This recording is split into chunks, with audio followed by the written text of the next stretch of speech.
The morning the Cimarron River swallowed its own banks, Micah Underwood was already riding hard through rain that fell sideways and cold, his horse's hooves throwing mud in great brown arcs behind him, because he had seen what the river could do to a homestead that sat too low in the bend. And Pearl Grayson's homestead sat very low in the bend indeed. It was the autumn of 1882, deep in the Oklahoma Territory, in that vast and lawless stretch of grassland and red clay earth, where the wind came down from the north in October like it meant to scrape the world clean of everything soft. The settlements that dotted the territory were young and stubborn things, built by people who had staked their lives on the promise of land, who had driven their wagon wheels into soil that had never known a plow and said, "This is mine. This is where I will make something that lasts." Pearl Grayson was one of those people, and she had been making something that lasted for 3 years now, alone on her 160 acres since her husband Caleb had died of fever in the summer of 1880, leaving her with a daughter named Rosie who was now 4 years old, a small herd of cattle, a kitchen garden, and a stubbornness that her neighbors described as either admirable or alarming, depending on how you felt about women who refused to sell their land and move back east where they supposedly belonged. Micah Underwood did not think she belonged back east. He had known Pearl Grayson for going on 2 years, ever since he had come to work for Hank Bellamy's cattle operation 6 miles north of her property, and in that time he had formed the very clear opinion that Pearl Grayson belonged exactly where she was, which was on that particular piece of red Oklahoma earth, with her boots muddy and her chin raised, and her dark eyes looking at the world like she dared it to give her more trouble than she could handle. He had also formed another opinion, one that he kept considerably more private, which was that Pearl Grayson was the most remarkable woman he had ever encountered, and that the particular way she laughed when something genuinely surprised her, which was a short startled sound quickly followed by a full warm laugh that seemed to come from somewhere deep in her chest, was possibly the best sound in the whole territory. But none of that was why he was riding through the rain this particular morning. He was riding through the rain because the Cimarron had been swelling for 3 days straight, fed by storms rolling down from Kansas, and he had spent the previous evening watching the river from the ridge above Bellamy's land and calculating in his head the speed at which the water was rising, the angle of the plane, the distance between the current water line and Pearl Grayson's front porch, and the math had come out ugly. Very ugly. He had tried to leave at first light, but the storm had other ideas, throwing sheets of cold rain against the bunkhouse windows and turning the creek between Bellamy's property and the open range into a rushing brown channel that his horse, a solid gray gelding named Cutter, had to muscle through with his legs pumping hard against the current. By the time Micah crested the last low rise and saw Pearl's homestead below him in the gray morning light, the Cimarron was already spreading across the lower edge of her pasture in a wide, shallow sheet, and his stomach dropped. He came off the rise at a lope and pulled up hard in her yard, the gelding dancing sideways in the mud, and he was off the horse before Cutter had fully stopped, his boots hitting the wet ground and his voice hitting the air at the same moment. "Mrs. Grayson, Pearl, you need to get up and come outside right now." The front door opened after a moment that felt considerably longer than it was, and Pearl stood in the doorframe with little Rosie plastered against her leg, and a look on her face that was startled but not frightened, which Micah had always thought was one of the defining characteristics of her. She was wearing a dark blue house dress and her dark hair was down around her shoulders, still loose from sleep, and she was holding a coffee cup in one hand because Pearl Grayson, he had learned, operated on the principle that nothing in the world was so urgent it could not be faced with coffee. "Micah Underwood," she said, reading his face in about half a second. "How bad is it?" "Bad enough that I rode 6 miles in this weather before 7 in the morning," he said. "The river is coming up fast, Pearl. I watched it last night. It's already in your south pasture." She stepped off the porch without hesitating, walked past him in her bare feet across the wet grass and looked south toward the river. He watched her take it in, watched her eyes move across the lowland, calculating the same way he had been calculating but faster because she knew this land better than he did, knew every slope and hollow of it. "My cattle are in the south pasture," she said. "I know. My root cellar is at the low end of the yard. I know that too." She turned and looked at him, and for just a moment something flickered in her face that was not quite fear but was adjacent to it, was the look of a person doing rapid arithmetic on how much they could lose. Then it was gone, and what replaced it was the practical, forward-leaning focus that he had seen in her before when things went wrong. "Then we need to move the cattle first," she said, "and then we need sandbags." "I brought 2 shovels," he said. "I've got burlap sacks in my saddlebag, not enough for the whole homestead but enough to start. Do you have more bags? Feed bags in the barn, 20 or so. Then let's go." Rosie appeared in the doorway again, 4 years old and very serious, watching them with enormous brown eyes that she had gotten from her mother. Pearl turned and said, "Rosie, I need you to put your boots on and come with me. You are going to be my helper today. Can you do that?" "Yes, Mama," Rosie said, with the gravity of a much older child. They moved fast. Micah went for the cattle while Pearl pulled on her boots and her work coat and began gathering the feed bags from the barn, and he found the cattle already uneasy, already bunched at the high end of the south pasture with the water lapping at the grass below them, their breath steaming in the cold rain. He worked them up through the gate and around to the higher north pasture, 11 head of cattle moving in a tight, nervous group, and when the last one was through the gate and he had latched it behind them, he turned and found Pearl already at the root cellar, working with a shovel to start banking dirt against the low side of the cellar door. "You need sand, not dirt," he said, coming up beside her. "Dirt will wash." "There's a sandbar in the creek bed behind the barn," she said, not stopping. "Dried out in September, but there will still be sand under the surface." "I'll start hauling," he said. "You fill the bags as I bring the sand." What followed was several hours of the hardest work Micah Underwood had done in recent memory, and he was not a man who was unacquainted with hard work. He had grown up in Arkansas, the youngest son of a farming family that had never quite made enough money to be comfortable, and he had been working with his hands since before he was old enough to know that other kinds of life existed. He had come west at 22 after a dry year that broke the farm, and had worked cattle drives and fence lines and ranch jobs across Missouri and Kansas and the territory for the past 6 years. And he was 30 now, and had the body of a man who spent his days outdoors in physical labor, which is to say he was broad through the shoulders and could shovel wet sand for a considerable length of time without flagging. But the rain did not let up. The rain, in fact, seemed to be intensifying, falling in waves that swept across the flat land from the northwest and plastered their clothing against their skin and ran in rivers off the brim of his hat. The sand was heavy and wet, and the distance from the creek bed to the homestead was not short, and all the while the water in the south was creeping closer, pushing slowly across the flat ground with that patient, inevitable quality that floodwater had, as if it had all the time in the world and nothing to prove and would simply continue until it had covered everything it intended to cover. Pearl worked beside him without complaint, filling bags with efficient, practiced movements, her hands moving quickly even as the cold made them red, tying each bag with a strip of rope and stacking them in the low spots around the root cellar and along the front of the barn's foundation. Rosie carried smaller loads from the pile to her mother with tremendous seriousness, her small boots squelching in the mud, her face scrunched against the rain. She did not complain either. "She gets that from you," Micah said, nodding toward Rosie as he dumped another load of sand from the canvas tarp he had pressed into service as a drag. "What does she get from me?" Pearl said without looking up from her work. "The not complaining," he said.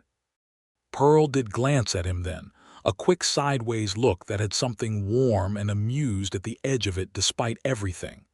"She gets it from her father," she said. "Caleb never complained about a thing in his life." Micah nodded. and they worked on in silence for a while, and the water kept coming. By mid-morning, the river had spread across the entirety of Pearl's south pasture and was lapping against the fence line of the yard itself, still rising, still moving with that steady patience. They had the root cellar ringed now, and the barn foundation banked with 2 courses of sandbags on the low side, and Micah stood back and looked at the situation and made the decision that the house needed to be the next priority. "The house sits higher than the barn," he said, "but not by much.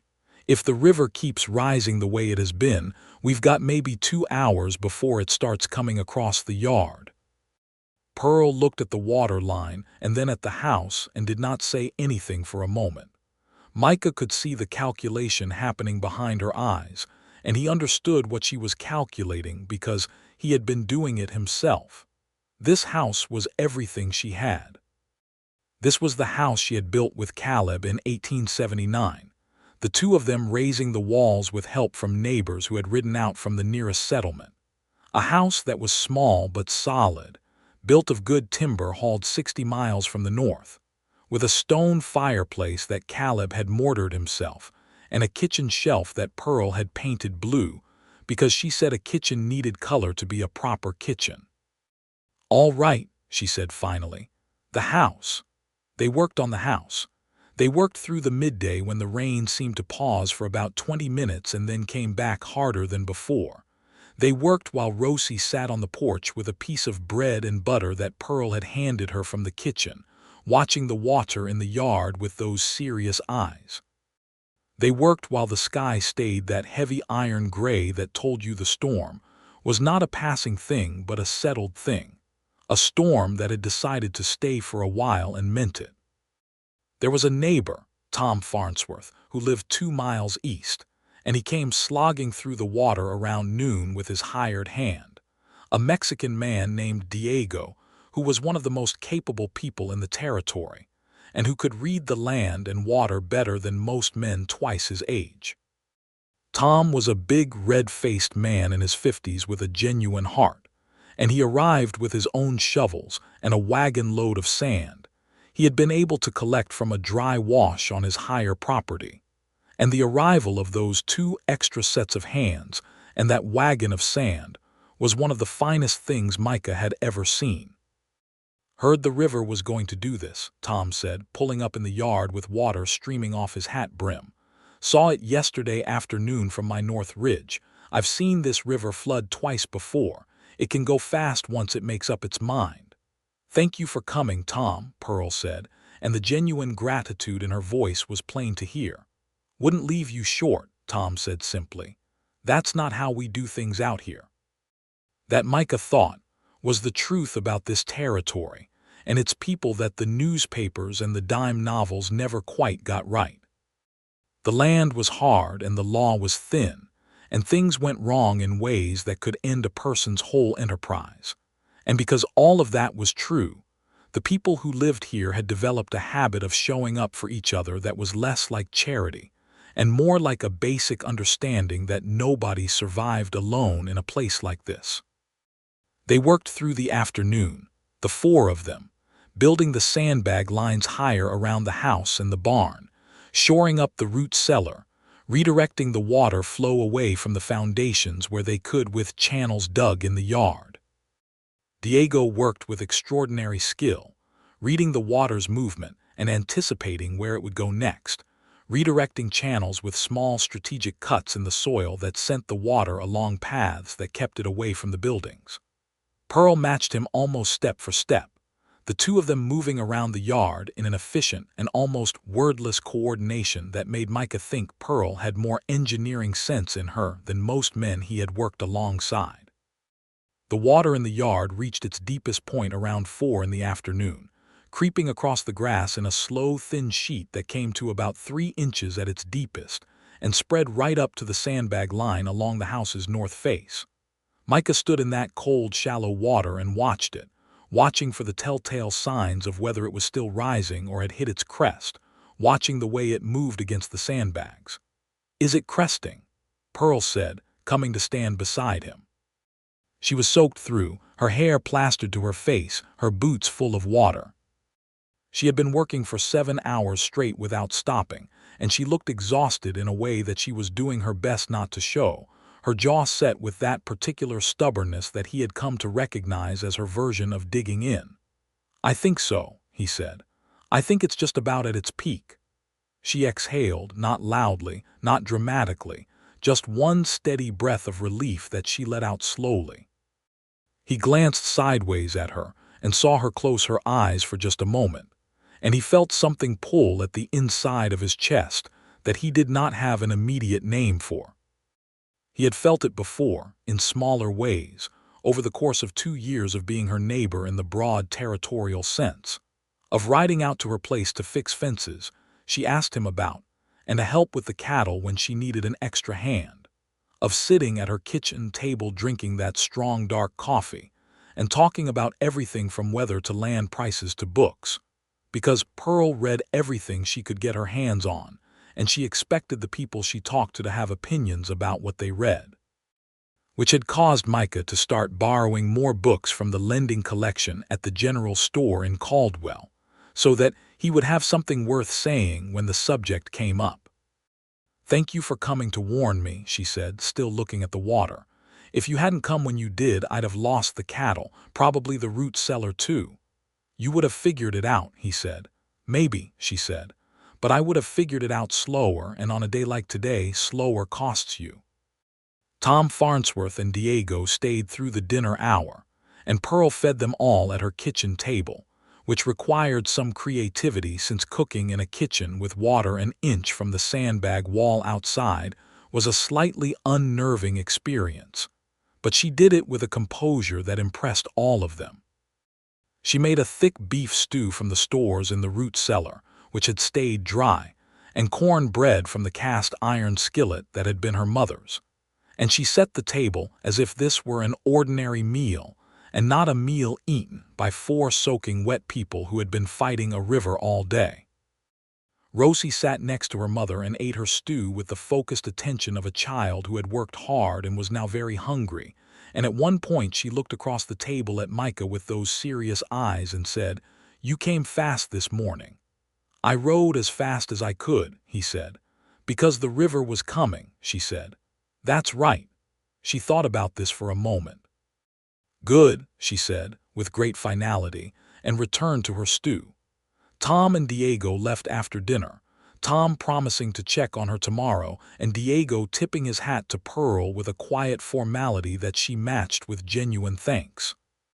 Micah stood on the porch and watched them ride away through the dark, the rain still falling but lighter now, and when he turned back to go inside and collect his hat and his saddlebags and start the long wet ride back to Bellamy's, Pearl was standing in the doorway looking at him. "Stay," she said. "The river's still up. The crossing on the Bellamy Road will be under water. You'll break your horse's leg trying to ford in the dark." He knew she was right. He had been thinking about that crossing for the past hour, trying to calculate whether Cutter could make it in the dark with the water this high. The honest answer was probably not without serious risk. "I can bed down in the barn," he said. "The barn is half underwater," she said. "Or close enough. The spare room is dry and the bed is made up. I'm not sending you out in this dark to break your neck." He stood there for a moment on the wet porch looking at her, this woman who had been working beside him all day in the cold rain, who had fed him at her table, who was now standing in her doorframe in her wet work clothes with her hair still damp against her cheek, looking at him with that direct, practical gaze that he had always found distinctly difficult to look away from. "All right," he said. "Thank you." The spare room was small and clean, with a narrow bed and a quilt that Pearl said her mother had made years ago in Missouri, and Micah lay in that bed that night and listened to the rain on the roof and the distant sound of the river, and thought about Pearl Grayson in a way that he knew was getting harder to dismiss as simple, neighborly regard. In the morning the rain had stopped. He knew it before he even opened his eyes because the sound had changed. The world outside quieter in that particular post-storm way where you could hear individual things again. Birds beginning to reclaim the morning. A cow lowing somewhere in the distance. He lay there for a moment listening, And then he heard the sound of movement in the kitchen, the soft knock of a stove lid being set aside, the rush of water being poured, and he got up and dressed and went out. Pearl was at the stove with her back to him, still in the same blue house dress but with her hair braided now and pinned up, and she turned when she heard him, and there was a look on her face that was so simply normal, so entirely unguarded, that it stopped him for just a half-second inside the door. She looked in that moment exactly like a woman who was comfortable, who was home, who was in the place and moment that fit her, and the effect of it was considerable. "Coffee's ready," she said. "I see that," he said. "How's the water level?" "Down some," she said. "Come look." They stood on the porch together in the new cool morning air and looked at the yard. The water was retreating visibly, pulling back from the sandbag lines in that slow, patient way that floodwater receded, the same patience with which it had arrived. The yard was muddy and strewn with debris, small sticks and leaves, and a length of rope that must have come from somewhere upstream, but the house was sound, the barn was sound, and the root cellar door was still sealed behind its ring of sandbags. "We did it," Pearl said, very quietly, almost to herself. "We did," he said. She looked at him sideways and something in her face shifted, some small adjustment of expression that he could not entirely read, but that made the back of his neck warm in a way that had nothing to do with the temperature. "I need to check the sandbags for seepage," she said, stepping off the porch. "I'll help," he said. He helped. He helped that day and he helped the next day. Because when he rode out to check the Bellamy Road crossing in the morning, it was still running fast and deep with runoff, not safe for a horse. And he came back to Pearl's place and told her so, and she nodded like she had expected that, and handed him a hammer, and said the barn's south wall had taken a hit from some debris in the current, and the boards needed to be renailed before they let the wind take them. He nailed the boards. While he was doing it, Pearl was clearing debris from the yard, forking the river mud and the leaves and the scattered mess that floodwater left behind into a pile near the fence, working with the same focused efficiency she brought to everything. Rosie was with her, carrying small sticks to a separate pile in what she had apparently decided was her personal contribution to the cleanup. "Can I ask you something?" Pearl said, not looking up from her forking. "You can," Micah said, straightening a board against the barn wall and driving a nail. "Why do you work for Bellamy?" He paused, nail half-driven. "What do you mean?" "I mean," she said, still working, "you've been working Bellamy's cattle operation for 2 years. You're good at it. You're better than good at it. But every time I've talked to you about what you actually want, you talk about land, about running your own operation." She paused in her work and looked at him directly. "So why are you still working for someone else?" It was a direct question in the way that Pearl's questions were usually direct, which was to say it didn't leave you much room to dodge, and he stood there with his hammer in his hand and thought about how to answer it honestly. "Money," he said finally. "I've been saving for 3 years. I'm close to having enough for a land claim and some stock. Another season, maybe 2, and I can do it." "Where?" she said. "Haven't decided," he said. "Somewhere in the territory. The land here is good." She looked at him for a moment longer than the question seemed to require, and then she went back to her work, and he went back to his nailing, and neither of them said anything more about it, but the conversation settled somewhere in the air between them like a thing that was not finished. He stayed for a 3rd day because the crossing still wasn't passable, and by then something had shifted in the rhythm of the homestead that he noticed without entirely having words for. It was in the way they moved around each other in the kitchen and the yard, the way they had begun to anticipate each other's next task without needing to discuss it, the way Pearl had stopped prefacing requests with, "if it's not too much trouble," and had started simply saying, "Micah, the fence post by the north gate is listing," or "that wagon wheel needs the wheel iron checked." And he had stopped saying, "Of course, ma'am," and had started simply going to do the thing. Because somehow in 3 days of shared work and shared meals and evenings at her kitchen table with Rosie on Pearl's lap being read to from a dog-eared copy of an old almanac that Pearl used as a bedtime storybook because, as she explained, It was full of interesting facts, and Rosie liked facts. Something formal and tentative between them had been replaced by something easier and more natural. On the third evening, Rosie fell asleep in Pearl's lap before the almanac story was finished, the child going from upright and engaged to entirely limp with the absolute confidence of small children. And Pearl closed the almanac quietly and sat there for a moment holding her daughter, and Micah sat across from her at the table with his coffee cup, and thought that he had never in his life seen anything that looked more like everything worth wanting. He was careful not to say that.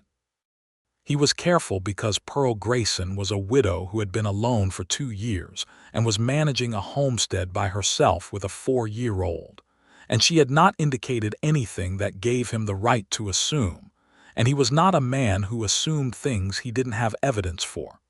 But he stayed. He carried Rosie to her bed because Pearl's arms were tired from a full day of work and Rosie was not as small as she used to be. And he came back to the kitchen and Pearl had refilled his coffee cup without asking, and they sat there in the warm kitchen with the kerosene lamp burning and the mud drying on their boots by the door, and Pearl said, with her eyes on her coffee cup, "You are very good with her." "She's easy to be good with," he said. "She's a good girl." "She is," Pearl said. "She misses her father. She was too small to really remember him much, but she knows he's not here, and she feels the shape of where he should be." She paused. "She asked me last week why our family was smaller than the Farnsworth family." Micah was quiet for a moment. "What did you tell her?" "I told her that families come in all sizes," Pearl said. "That what matters is that the people in them love each other, not how many people there are." "That's a good answer," he said. "It was the honest answer," she said. "I try to be honest with her about things, even the hard things. She deserves that." He nodded. He was looking at her face in the lamplight, at the way the tiredness and the strength in it were so thoroughly mixed that you couldn't separate them, at the way she held her coffee cup in both hands like she was warming them even though the kitchen was not cold. "Pearl," he said, and then stopped because he was not entirely sure what he intended to follow that with. She looked up at him, and there it was again, that unguarded look, the comfortable one, the one that said she was home, and this time it was accompanied by something that he was almost certain was not just neighborly regard on her part either. "You should get some sleep," she said, but quietly, and the way she said it was not dismissive, was not a closing door but more like an acknowledgement of something they were both circling without yet having the words or the occasion to name directly. "I should," he agreed. "Crossing should be passable tomorrow." "Probably," she said. She paused. "There's still work here if you wanted to stay and help. The debris cleanup isn't finished, and I need to inspect the fence line in the east pasture to see if any of it took water damage." He looked at her for a long moment. She was looking back at him with that direct gaze that did not flinch or soften or pretend to be anything other than what it was. "I could stay another day," he said. "That would be useful," she said. "Thank you." He smiled, just a small one, and she looked down at her coffee cup, but not before he saw that the corner of her mouth had moved. He stayed another day. He checked the fence line in the east pasture and found 3 posts that needed to be reset and 2 sections of wire that needed splicing. And he did those things. And while he was doing them, Pearl came out in the afternoon to help him string the wire, the 2 of them working on opposite sides of a fence post with the wire singing between them in the cool October air. And they talked. They talked the way people talk when they have run out of small things to say and have moved past them to the larger ones. She talked about Caleb, which she did not do with everyone. She said that he had been a good man, a genuinely good man who had not deserved to die at 31 of a fever that should have been treatable if they had been closer to a real doctor, and that she still got angry about that sometimes, the sheer arbitrary injustice of it. She said that she had mourned him properly, and that the mourning was done but the loss was still there underneath, a permanent thing, not a wound anymore but a scar that she had made her peace with. Micah told her about Arkansas, about his family, about the dry year that broke the farm, about the cattle drives he had ridden through Missouri and Kansas. some of which had been genuinely brutal experiences involving bad weather and worse men and the particular hell of pushing cattle across a flooding river in the dark, which they were both now in a position to fully appreciate. She laughed at that, the short startled laugh followed by the deep warm one, and he felt it like something physical, like warm light. "How did you end up at Bellamy's?" she asked. "Heard there was work," he said. "Heard the territory was going to open up more and that the land was good. Thought I'd come see." "And stayed," she said. "And stayed," he agreed. He looked at her across the fence wire. "I'm not sorry about it." She held his gaze for a moment and then pulled the wire taut and said, "Wrap your end around the post." He wrapped his end around the post. He went back to Bellamy's that evening, finally, because the crossing was passable, and because he had been gone 3 days and Bellamy was a patient employer but not infinitely patient, and because Micah was aware that staying beyond the point of utility was a different thing than being useful, and he was trying to be a man who was honest with himself about the difference. He rode back through the evening light with the territory spread around him in the long golden October way that it had sometimes after storms, when everything was washed clean, and the grass had a particular green brightness that made it look almost unreal, and he thought about Pearl Grayson the entire way home. Bellamy was sitting on his porch when Micah rode in, a man of 50 who had built his cattle operation from nothing and was not inclined to be overly demonstrative but who had a fair and pragmatic view of most things. "River take her place?" Bellamy asked. "Came close," Micah said. "Sandbags held. She all right. She's all right. Tom Farnsworth came over and helped. All the stock is fine, the house and barn held." Bellamy nodded slowly, watching him with eyes that had seen enough of the world to notice when something was different about a man without needing to say so directly. "Take a few days," he said. "You've earned it." "I'll be back to work tomorrow," Micah said. "I said take a few days," Bellamy said, and there was something in his voice that was close to amusement. "The cattle will manage." Micah thought about arguing and then did not, because he suspected he knew what Bellamy was giving him a few days for, even if neither of them was going to say so outright. He spent 2 days back at the ranch doing his regular work because sitting still was not something he was built for, and on the 3rd day he rode back to Pearl's with a proper excuse, which was that he had noticed on the way back from the east pasture fence that her north gate's latch pin was loose, and if it went she would lose the gate and potentially the whole fence section, and he had a spare latch pin in his kit that would fit her post. It was a real latch pin. He was not manufacturing reasons to go. He was perhaps not working very hard to avoid having reasons to go. Pearl was in the yard when he arrived, working on the kitchen garden that the flood had partially disturbed, kneeling in the dirt with a trowel, replanting the herbs that the water had shifted. She looked up when she heard Cutter's hooves on the path and something happened in her face that he would not have called a smile because it was too quick and too restrained, but was in the vicinity of one, and she stood and brushed the dirt from her hands and said, "Latch pin." "Latch pin," he said, holding it up. "I noticed that was loose," she said. "I was going to get to it." "Now you won't have to," he said. He fixed the latch pin, which took about 10 minutes. Then he fixed a broken spoke in her wagon wheel, which he had noticed on his previous visit and which had been bothering him since, because a broken wagon spoke was the kind of thing that was fine until it wasn't, and when it wasn't it usually happened at the worst possible moment. That took another 40 minutes, and by the time he was done it was past midday and Pearl came out of the kitchen and said that dinner was ready.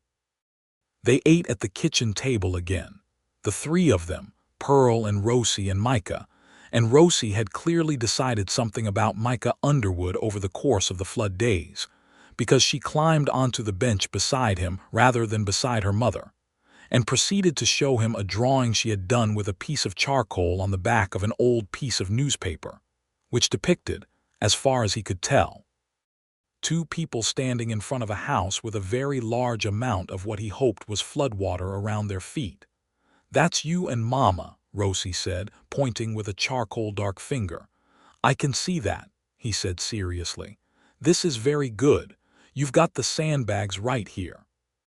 Rosie looked pleased. Pearl was looking at the drawing from across the table with an expression that was complex and warm, and a little bit something he couldn't name. "You'll stay for coffee," she said, and it was not quite a question. "I'll stay for coffee," he said. After that it became a pattern that neither of them had explicitly discussed but which both of them understood. He came by 2 or 3 times a week, always with some practical purpose, always with a task that needed doing, and Pearl always had the coffee on and always found more tasks that needed his attention. And they spent the better part of October and into November working side by side on the homestead and talking. The long, involved conversations of two people who had discovered that the other person thought about things in a way that was interesting and surprising and worth pursuing. He learned that Pearl had grown up in Missouri, the daughter of a schoolteacher father and a mother who had died when Pearl was 12, and that she had taken over the running of the household from that age, cooking and cleaning and managing the money while her father taught school, and that this was where her particular competence had come from, this early necessity. He learned that she read everything she could get her hands on because her father had believed books were the best defense against the world's cruelties, and had filled their small house with them.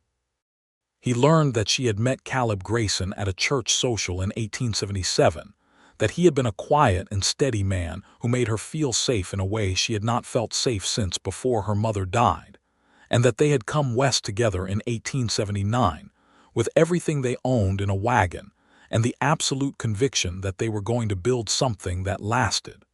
He learned that she still believed that the conviction had not left her even when Caleb did. That this was not stubbornness in the pejorative sense, but in the sense of a tree that has put its roots down far enough to hold in the wind, roots that reach down to something real and will not be separated from it. He told her things about himself that he had not told many people. He told her about his brother James, who had died on a cattle drive in 1878, thrown from a horse in a lightning storm, and how that loss had settled into him in a way that he had never entirely shaken, how it had made him more careful about things, more deliberate in the way he lived. He told her that he wanted land not just for the practical reasons, but because he wanted a place that was his, a place that could not be taken from him by a dry year or a bad employer or any of the 100 ways the world could shift beneath a man's feet, and that this want felt to him like the most honest thing about him. "That's not a small want," she said. "No," he agreed, "but I think it's a worth having one." She looked at him across her kitchen table, the lamp making the shadows warm, Rosie long since asleep in her bedroom, and said, "I think so too." November came in cold and clear after the wet October, the grass going brown and the trees along the river creek going gold and then bare, and the homestead took on the particular buttoned-up quality of a working farm preparing for winter, with its reserves stored and its animals moved to winter pasture, and its fences checked against the deep freeze that would come in December. Micah was there more often than not, helping with the winter preparation the way you helped a neighbor in a place where neighbors meant something, and also because he did not want to be anywhere else with any significant degree of conviction. He was aware that he was in love with Pearl Grayson. He had been aware of it since somewhere around the second day of the flood, when he had watched her work through rain and cold and fear without once losing her center of gravity, and the awareness had been growing more certain and more specific ever since. He was also aware that being in love with someone and having the right to say so were different things, and that Pearl had her own grief and her own history and her own estimate of her life and its shape, and that whatever she felt or did not feel about him was something she would come to in her own way at her own pace, and that the worst thing he could do would be to crowd that process. So he did not say it.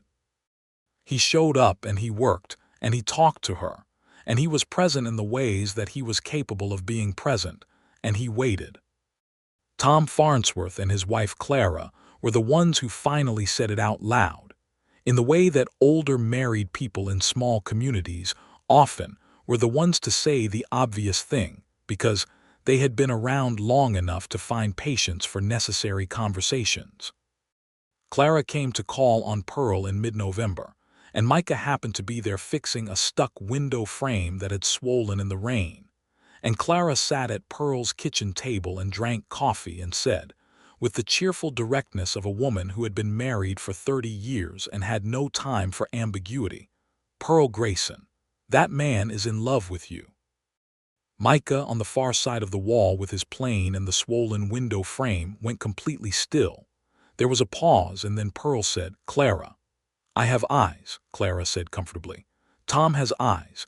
Diego has eyes, and he barely talks to anyone.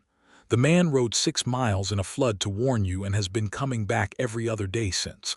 I'm not saying you have to do anything about it. I'm just saying that it's there and everyone can see it, and you might want to take that into account." Another pause, longer this time. "He hasn't said anything," Pearl said finally, very quietly. "Well," Clara said, "maybe he's waiting to see if you'd like him to." He stood on his side of the wall with his plane in his hand, and his heart beating considerably faster than the situation of standing still in a hallway seemed to warrant. And then very carefully and quietly went back to planing the window frame as if he had heard nothing, because that seemed like the only reasonable course. Clara left after another half hour, and Pearl came to the doorway of the room where he was working and leaned against the frame and looked at him, and he looked back at her, and for a moment neither of them spoke. "Windows fixed," he said. "I heard," she said. Another pause. "Micah," she said. "Pearl," he said. She crossed her arms, not defensively but in the way she held herself when she was thinking something through carefully. "I am not a woman who does things carelessly," she said. "I have Rosie to think about. I have this place to think about. I don't take things lightly." "I know that," he said. "I wouldn't want you to. But Clara is not wrong that I have noticed," she said, looking at him with those dark eyes. "And I would be lying if I said that I haven't thought about it."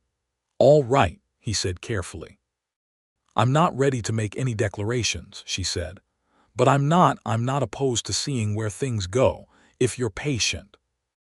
"I'm patient," he said, which was true in the abstract sense and considerably more complicated in the immediate sense, but which was also what he meant because Pearl was worth every kind of patience. Something eased in her face. "Good," she said. And then she smiled at him, a full, open smile, the kind she rationed because the effect of it was significant, and he thought that he had never in his life been more grateful for a flooding river. Winter came down hard in December, sealing the territory in frozen ground and iron skies, and that deep prairie cold that got into your bones and stayed there. And Micah was over at Pearl's place 3 and 4 times a week now in a way that nobody pretended was purely practical. Not the neighbors, not Bellamy, and not either of them. He would ride over in the mid-morning after the main chores at the ranch were done. And there would be work because there was always work on a working homestead in winter. Wood to be split and stacked, feed to be hauled, the endless small repairs that cold weather revealed in walls and roofs and wagon equipment. And after the work there would be coffee at the kitchen table and then often dinner, and then the evenings by the fireplace with the lamp on, Pearl mending or reading with Rosie in her lap, and Micah across from her with whatever book he had most recently borrowed from the lending collection, which he was working through with new dedication. Rosie called him Micah now, with complete proprietary confidence, as if she had decided he was hers and the matter was settled. She showed him her drawings and her collections of interesting rocks and a dried grasshopper she was particularly proud of. And he took all of these things seriously in the way that small children needed their important things to be taken seriously. And Pearl watched these exchanges from across the room with a look on her face that was tender and careful, and something else that he was learning to read. He kissed her for the first time on a Thursday evening in late December, just before Christmas, when he had come over with a small package of ribbon candy from the general store in Caldwell for Rosie, and a book of poems by Walt Whitman that he had noticed Pearl eyeing at the lending collection, and had bought outright rather than borrowed because he thought she ought to own it. He had given the candy to Rosie first, who was delighted beyond measure and sat on the floor with it, unwrapping pieces with the concentration of someone performing a sacred ritual. And then he had given Pearl the book, and she had looked at it for a long moment and then at him, and her eyes were bright with something that he thought might have surprised even her. "Micah," she said, very quietly. "I thought you'd like it," he said. "I will," she said. She held the book with both hands and looked at him in the warm light, and something between them that had been gathering and building for months was right there, right at the surface, palpable as the cold outside the window. He stepped toward her and she did not step back, and he put his hand against the side of her face very gently, and she closed her eyes for just a moment and then opened them, and he kissed her. It was a gentle kiss, careful and unhurried, and she kissed him back, and that was that. That was the whole of it, and it was also everything. When they pulled apart, Rosie looked up from the floor where she was still working on the ribbon candy and said, with the impartial judgment of a 4-year-old, "Are you going to stay for Christmas, Micah?" Pearl made a soft sound that was half embarrassment and half laughter, and Micah looked at the little girl and then at Pearl, whose eyes were dancing, and said, "Would that be all right?" "Yes," Rosie said, and went back to the candy. Pearl looked at him, the open smile, the full warm one, and said, "Yes, it would." He stayed for Christmas. Bellamy gave him the time without being asked, apparently having reached the same conclusion as the rest of the territory about where Micah Underwood was likely to be for Christmas. He brought gifts from Caldwell, a small tin of spices for Pearl's kitchen and a painted wooden horse for Rosie, and Pearl made a proper Christmas dinner with a roasted chicken and sweet potatoes, and a dried apple cake that she said her mother had made every Christmas when she was a girl. And they sat at the table together, the three of them, and it was so quietly perfect that he had to make a deliberate effort to hold onto the moment, to not let it slide past in the way that the best moments had a tendency to do. After dinner, with Rosie asleep in the fire banked, they sat together on the settee by the fireplace, Pearl close against him with her feet tucked under her and the book of Whitman poems open in her lap, reading lines out loud to him in a quiet voice. And he thought about what she had said months ago about Rosie asking why their family was smaller than the Farnsworth family, and he thought about what he wanted to say and how to say it. "Pearl," he said. She looked up from the book. "I know we said seeing where things go," he said, "and I know you're not a woman who does things carelessly. And I know it hasn't been very long since you started letting me come around properly, and I'm not trying to rush anything." He stopped and started again.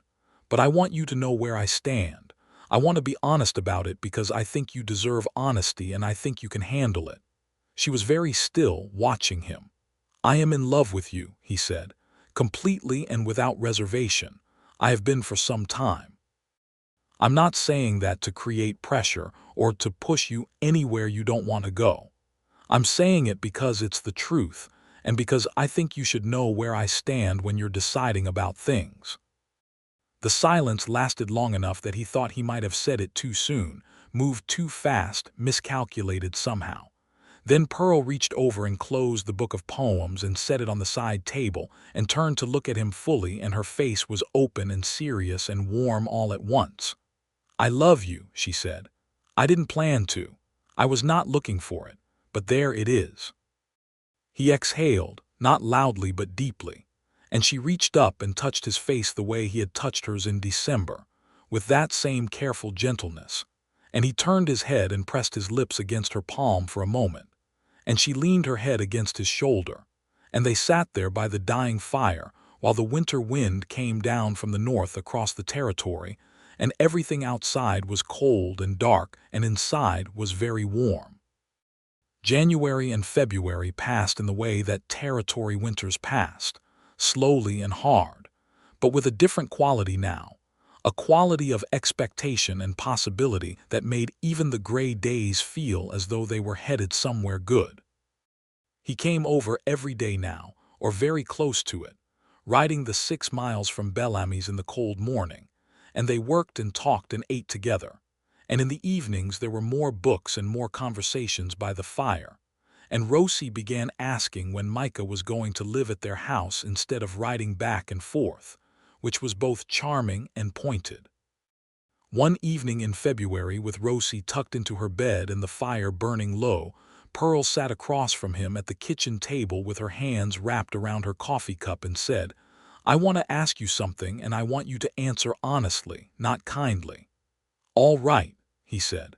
"The land you've been saving for," she said. "Claim you want to make. Where were you thinking to make it?" He looked at her. "I hadn't decided," he said, "but I've been thinking somewhere in this area of the territory." "This exact area," she said. "Yes," he said. She was quiet for a moment, looking at her coffee cup. "My 160 acres isn't the best land in the territory," she said. "It sits low and it floods in heavy rain years. The soil is good, but the pasture capacity isn't large enough to run a proper cattle operation." "Not on its own," he waited. "If you were to claim the 160 acres directly north of my property," she said carefully, "which are still unclaimed as far as I know, you would have higher ground, better drainage, and together the two parcels would be enough for a real working operation." She looked up at him then, and her eyes were direct and a little bit brave, because she knew and he knew that she was not actually talking about adjacent land parcels. "Pearl Grayson," he said, very slowly and with great care, "are you proposing to me?" "I'm raising a practical question about land use," she said, with a perfectly straight face. "You are the most deliberate woman I have ever met," he said. "I prefer direct," she said. "Are you," he said, "asking me to marry you?" She held his gaze. "I'm asking you if you want to," she said. "I'm not assuming." He got up from his side of the table and came around to her side, and she turned in her chair to look up at him, and he went down on one knee on her kitchen floor, which was slightly damp from a recent mopping and cold through his work pants, and he said, "Pearl Grayson, I would like very much to marry you. I would like to claim that land to the north of yours and build a proper operation and spend the rest of my life here with you and Rosie and whatever other family we make. If you'll have me." She looked at him for a long moment. This man she had watched work in her mud and sit at her table and hold her daughter's drawings with the right kind of seriousness. This man who had ridden 6 miles in the rain to warn her the river was rising. And she said, "Yes, that is a very reasonable plan." He laughed, standing up and pulling her up with him, and she laughed too, the real laugh, the deep warm one. And he held her in his kitchen with the fire banked and the winter wind outside, and he thought that he had everything he had ever wanted and more than he had known to hope for.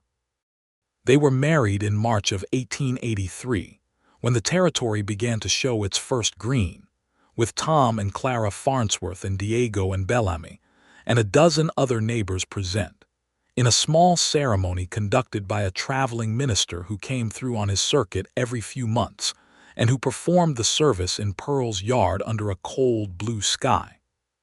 Pearl wore a dress of dark green wool that Clara Farnsworth had helped her make, and she carried early wildflowers that Rosie had picked from the south pasture with great ceremony and presented to her mother at breakfast. And Micah wore his good coat and his cleanest hat and felt that he was the most fortunate man in the Oklahoma territory.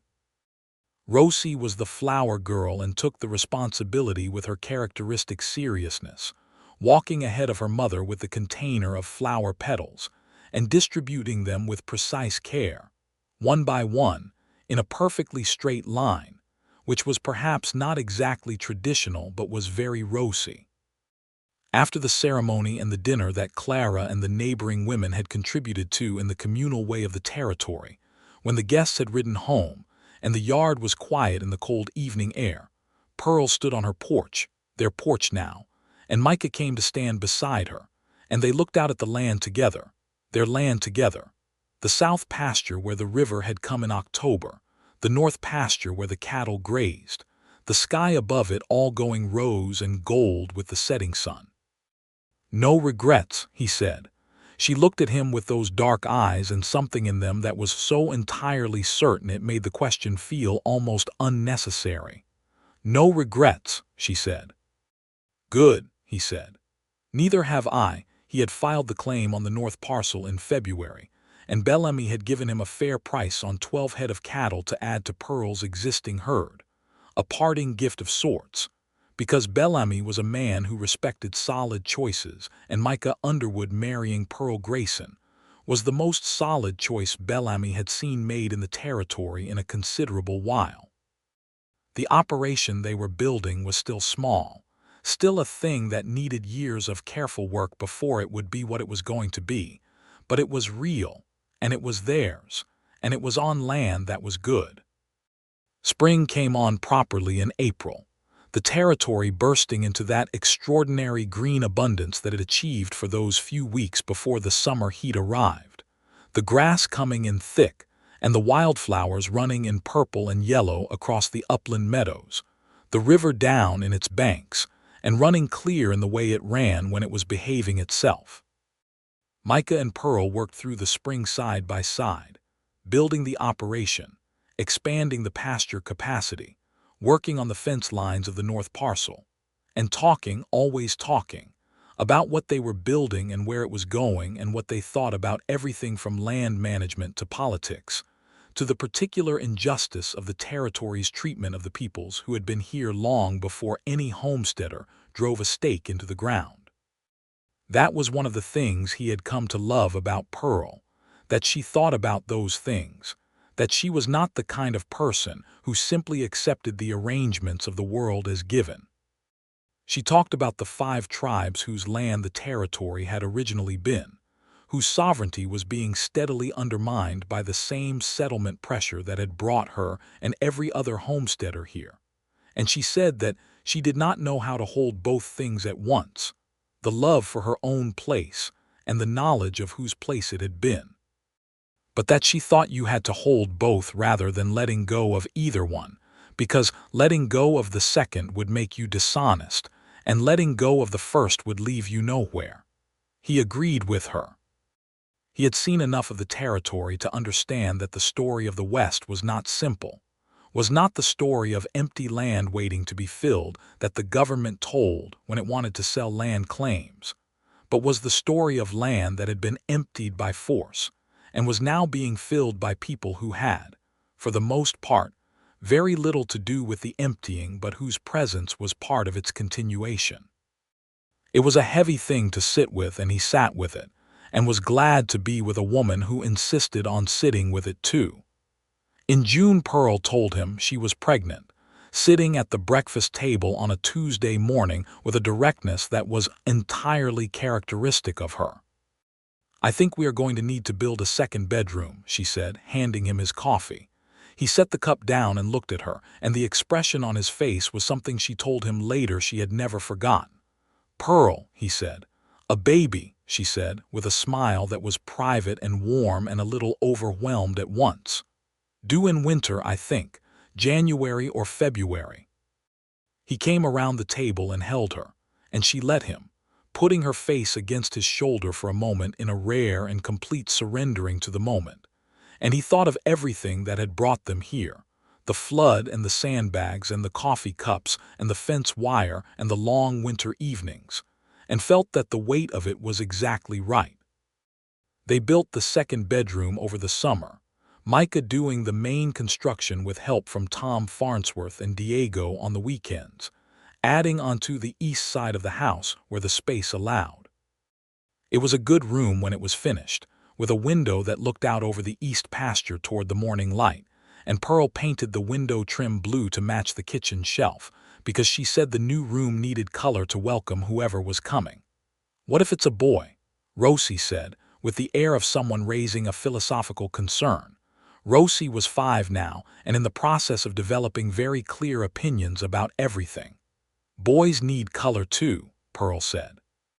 "Boys don't care about color," Rosie said, with the authority of a 5-year-old who had strong feelings.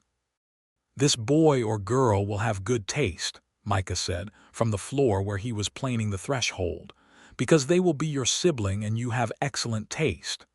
Rosie considered this, glanced at the blue trim and said, "All right." Summer ran long and hot and dry, the territory baking under an August sun that turned the grass brown, and pushed the cattle into the shade of the creek trees for the middle hours of the day. And Micah and Pearl managed the water resources carefully, rotating the pastures, keeping the cattle from overgrazing the creek banks, watching the sky for the cloud signs that meant rain was coming. He had learned a great deal about this particular piece of land in the year he had been working it, had learned its patterns and its tendencies and its particular needs, had begun to feel in his bones the knowledge of it that came from sustained attention, which is the real knowledge of land, the kind that no survey map or government document could capture.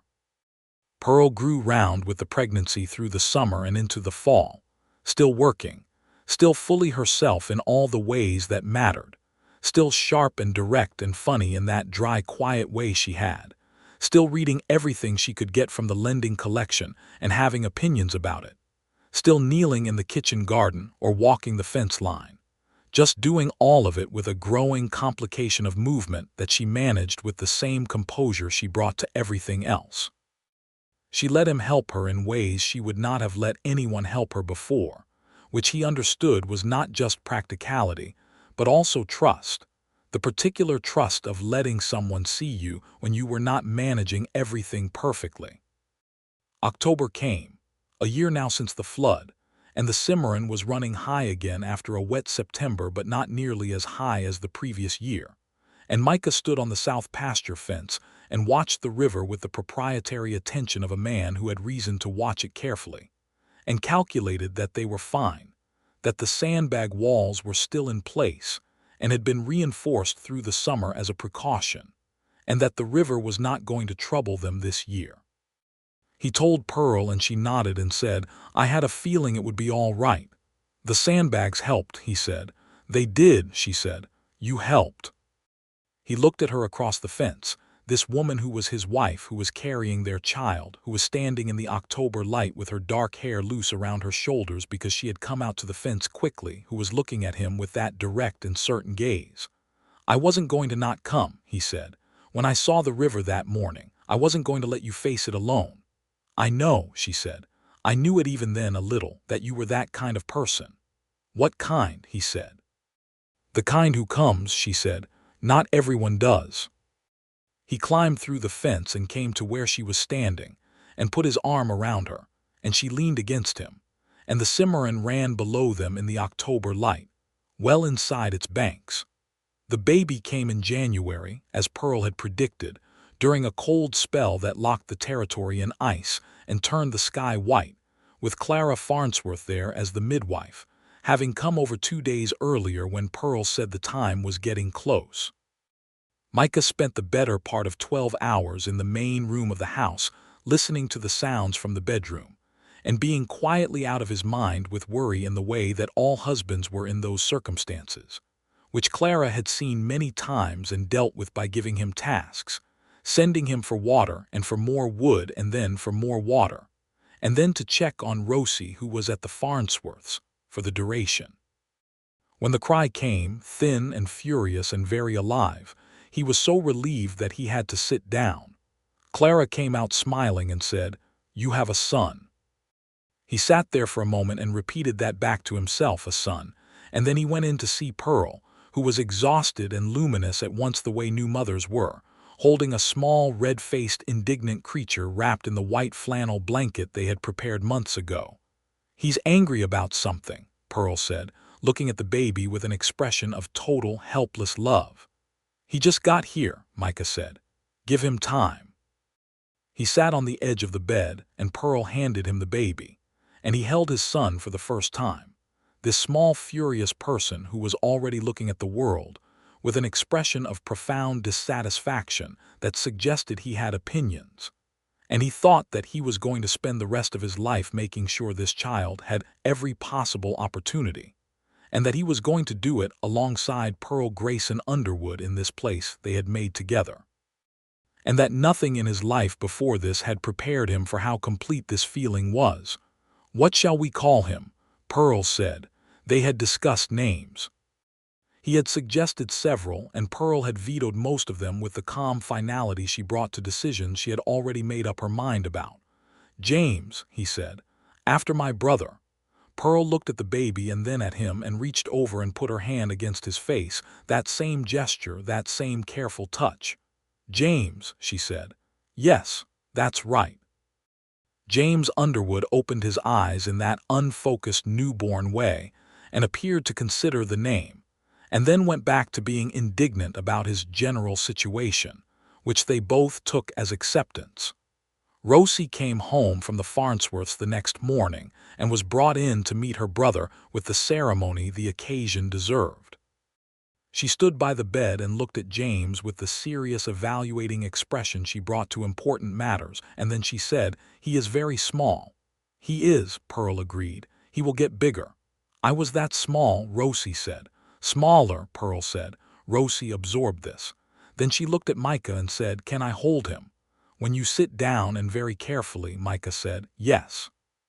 She sat down on the edge of the bed with a seriousness that was entirely in keeping with the situation, and he laid James in her arms, and Rosie looked down at her brother with an expression that was pure and unguarded, the expression of a child seeing something for the first time that she was going to love for the rest of her life, and Pearl's eyes filled and she blinked and turned her face away for a moment. He saw it and reached over and took her hand, and she squeezed his back and did not look away again. The winter passed into spring, and James grew quickly in the way that babies did when they were healthy and well-fed, and had a mother who was Pearl and a sister who was Rosie and a father who was inclined to stand over the cradle for longer than was strictly useful just looking at the extraordinary fact of him. By spring, he was a round and vigorous child who had stopped being indignant about the world and had developed instead a deep and cheerful curiosity about it, reaching for everything within reach and making his opinions about various things known with great vocal enthusiasm. The operation grew. They added cattle in the spring, using the savings that Micah had accumulated and a portion of the previous year's beef sale, bringing the herd up to the size that made the combined acreage work at capacity. He built a proper barn on the north parcel that replaced the leaning structure that had been there, a solid thing with good timber and a loft for hay storage, and they expanded the kitchen garden, and Pearl put in a small orchard of apple and cherry trees along the east fence, because she said a homestead needed fruit trees, and she had been meaning to do it for years. Diego came by occasionally to help when they had large projects, and they always paid him fairly and fed him well, and he and Pearl could often be found in intense conversation about the best way to manage the creek banks during seasonal runoff, which was a subject both of them had strong technical opinions about. Tom and Clara came every few weeks for Sunday dinner, and the dinner table got louder as the children grew, and James developed his own series of strong opinions, most of which he expressed at considerable volume. A second child came in 1885, another boy, who they named William after Pearl's father, the schoolteacher.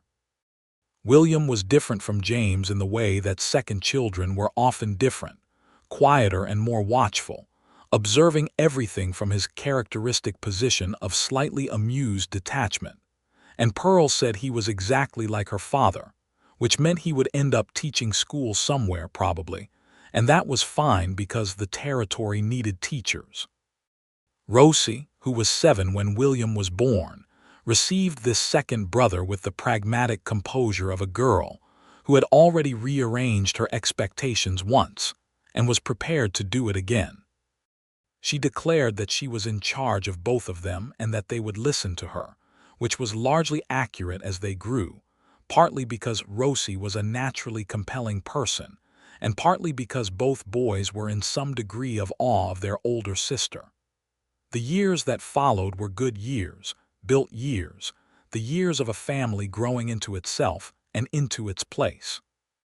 There were hard years too, a dry summer in 1886 that cut the pasture capacity and required selling down the herd to numbers they could sustain, a fierce winter in 1887 that took 2 cattle and a quarter of the apple orchard, and kept the family inside for 6 weeks with a cabin fever that tested everyone's composure. There was a year when the cattle prices dropped so far that Micah had to take on fence line work for a larger outfit to the north, just to keep them solvent. And there was the year the well went bad, and they had to dig a new one 20 feet deeper, which took most of a summer and required borrowing money from the Caldwell Bank with the land as collateral, which Pearl hated with a depth of feeling that was entirely understandable given what land meant to her. But they came through all of it, the way people came through things when they had made something real together, not by any magic but by the steady and deliberate application of everything they had, by honesty and work and the willingness to look at hard things directly and make decisions about them without flinching. Tom Farnsworth died in 1888, quietly in his sleep on a cold night in February, and his passing left a hole in the community that was felt broadly. Clara stayed on the farm with her grown son and daughter-in-law, and Pearl was over there every week through the spring, sitting with Clara and helping, and simply being present in the way Pearl was present for people, which was thoroughly and practically, and without any particular fanfare.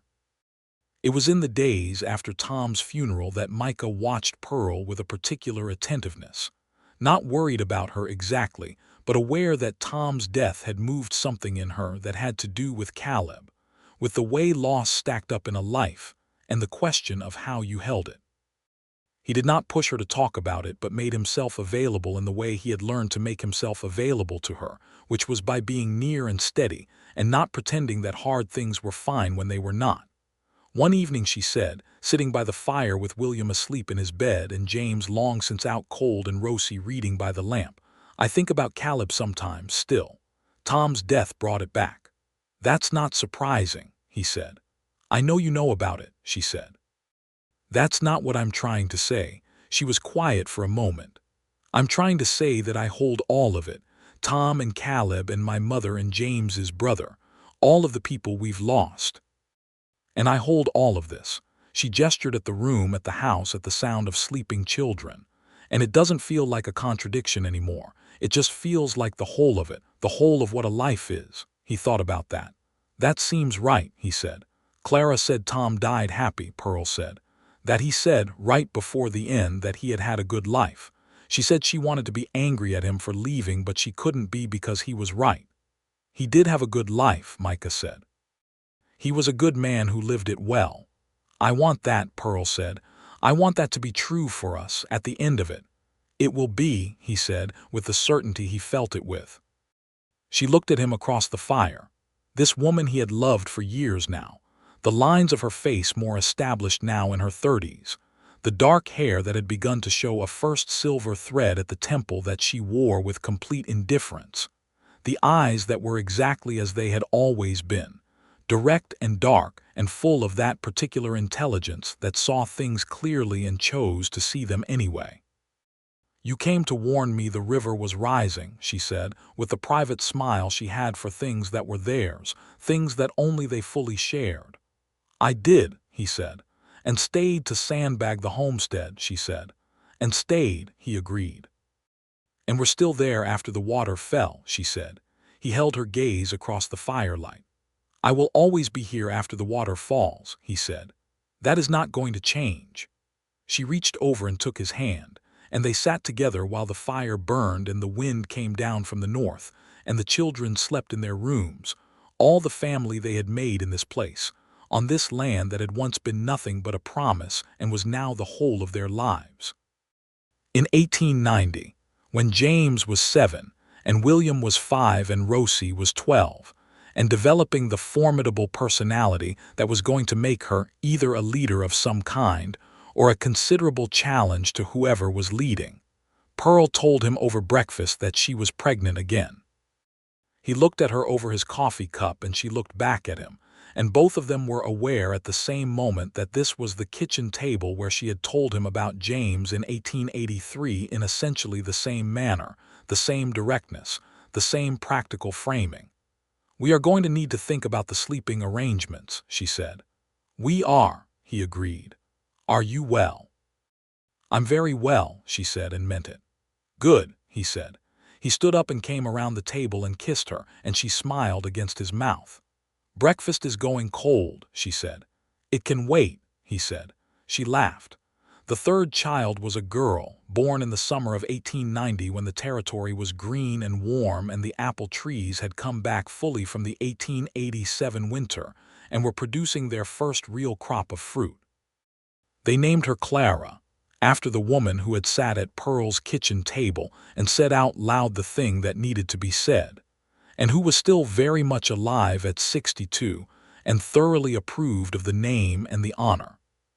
Clara Farnsworth, who had cried at the naming, had said, "I can't think of anything better than having a child named after me who is going to grow up on this land and do good things with it." Pearl had said, "She will. I'll make sure of it." Baby Clara had dark hair like her mother, and an expression of quiet watchfulness from her first weeks that suggested she was taking notes, and Rosie declared her superior to both brothers on general grounds, while James and William were uncertain but politely interested. The territory around them was changing through those years, changing fast in the way things changed in the West, where the pace of transformation never quite let up. The land run of 1889 had opened up what had been called the unassigned lands to homesteaders in a rush that had brought in thousands of new settlers almost overnight, and the character of the territory was shifting towards something more settled, more formal, more like what lay east of it. Towns were growing up properly, with proper streets and proper buildings and newspapers and schools and churches, and the law, which had been thin and provisional for so long, was thickening, which was sometimes good and sometimes less good depending on whose interests the law was serving on any particular occasion. Pearl followed all of this closely, reading the territory newspaper that now came through on a regular mail route, and having opinions about everything, and she had taken to writing letters to the newspaper herself on various subjects, letters that the editor printed because they were articulate and well-argued, and because Pearl Grayson Underwood was a known person in the community. Someone whose farm was doing well, and whose family was solid, and whose judgment had been demonstrated over a decade of making good decisions in difficult circumstances. She wrote about land rights, including the rights of the 5 civilized tribes whose situation was being steadily eroded by the same legal and political pressures that were formalizing the territory. She wrote about the importance of schools for everyone in the territory, not just for the children of established families. She wrote about water rights along the Cimarron, a subject she knew personally and intimately, and could address with more technical precision than most people in the territory. These letters made some people uncomfortable and other people think, and Pearl was satisfied with that ratio. Micah read every one of them and thought, as he had been thinking for years now, that she was the most remarkable person he had ever known. The century turned, and the Underwood homestead turned with it, something that had seemed impossibly far away when they were fighting the flood in 1882, now simply the continuous fact of their lives. They had built what Micah had wanted when he rode west from Arkansas in his 20s, with nothing but his horse and his savings, and the understanding that he wanted a place that was his, a place that lasted. They had built it together on this low-lying land by the Cimarron, this land that flooded when the rains came down from Kansas, and that baked in the summer and froze in the winter, and was red and stubborn and good. Rosie married in 1898, a rancher from the eastern part of the territory named Henry Cole, who was quiet and kind and thought Rosie was the most extraordinary woman in the world, which Pearl said was the first thing she looked for in any man her daughter would marry, that he understood what he was getting. They had children quickly, 2 boys and a girl in rapid succession, and Rosie ran her household with the same thorough competence she had been developing since she was a small child carrying sticks to her mother's pile in the floodwater. James was 17 in 1900, nearly grown, his father's breadth and his mother's eyes, and a sureness about him that came from having grown up knowing exactly who he was and where he came from. He was already working the operation alongside Micah with a skill and care that suggested he would eventually take over the management of it, which was the plan they were working toward, a continuity of the land and the work that was the best kind of legacy a family could build. William was quiet and bookish, and was talking about going to the new agricultural college in the capital, which Pearl supported enthusiastically, and which Micah supported because Pearl's enthusiasm for education was a thing you did not argue with, and also because he thought it was the right thing for William, who had always been more interested in the why of farming than the how, and who would come back from that college with knowledge that would benefit the whole operation. Young Clara was 10, watchful and dark-haired, and in possession of a mind that absorbed everything around her with a precision that was going to be either a gift or a responsibility, possibly both. She had taken to helping Pearl in the kitchen garden with an attention to the plants that suggested she was less interested in gardening than in the science of things growing, which Pearl had noticed and encouraged by getting her every book about plants and natural philosophy that the lending library in the nearest town could provide. On a September morning in 1901, the anniversary date of the flood was close. Micah stood at the edge of the south pasture and looked at the Cimarron running in its banks in the long morning light.